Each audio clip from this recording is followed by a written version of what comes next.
Bonjour tout le monde, bienvenue au jour 11 du défi 50 jours. Recadrez vos croyances et vos perceptions face à l'argent grâce au livre de T. Harv Eker, Les secrets d'un esprit millionnaire. Je suis désolée, je vous ai fait faux bond hier, mais j'ai eu une belle opportunité en fin d'après-midi.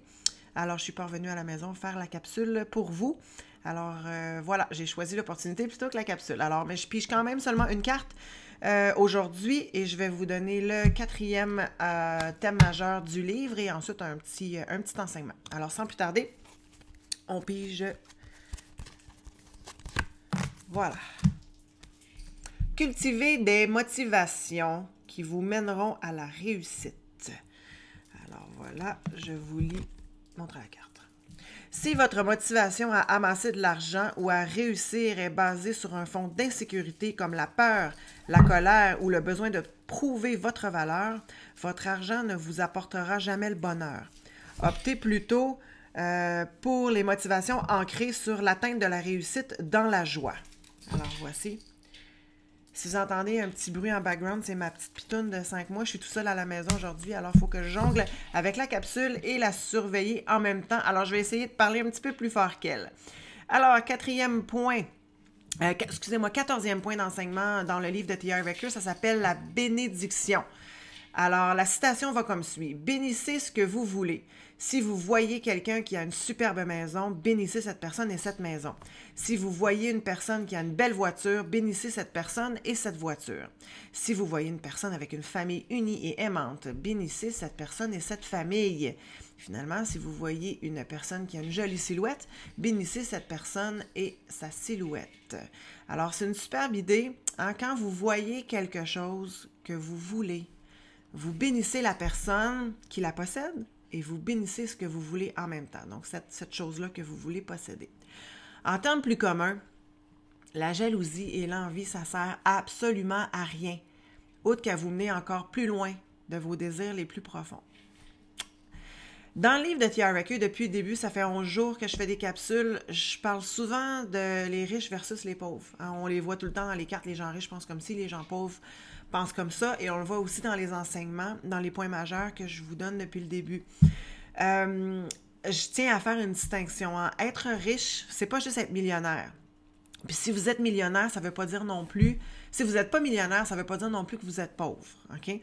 On ne parle pas non plus de richesse acquise en gagnant à la loterie, par exemple, ou par un gros héritage. On parle de gens qui sont partis de rien, comme en bas de l'échelle, ou quelqu'un de la classe moyenne qui, par leurs rêves, leurs croyances, leur forte personnalité, ont atteint la richesse. On parle de richesse globale, comme je l'ai déjà expliqué dans l'autre capsule, mais on parle aussi de la richesse monétaire. Puis pour faire ce livre-là, Les secrets d'un esprit millionnaire, T. Harv Eker a modélisé des gens qui sont devenus riches, mais en termes de millions. Et c'est la modélisation, c'est quoi? C'est quand on étudie la façon de faire et la stratégie de quelqu'un qui excelle dans un domaine afin d'en tirer un modèle que l'on peut copier ou qu'on peut mettre à sa sauce. Puis j'ai bien dit exceller. Fait que si on veut comprendre comment une personne peut devenir millionnaire ou comment pensent les millionnaires, on va aller modéliser un millionnaire ou un milliardaire.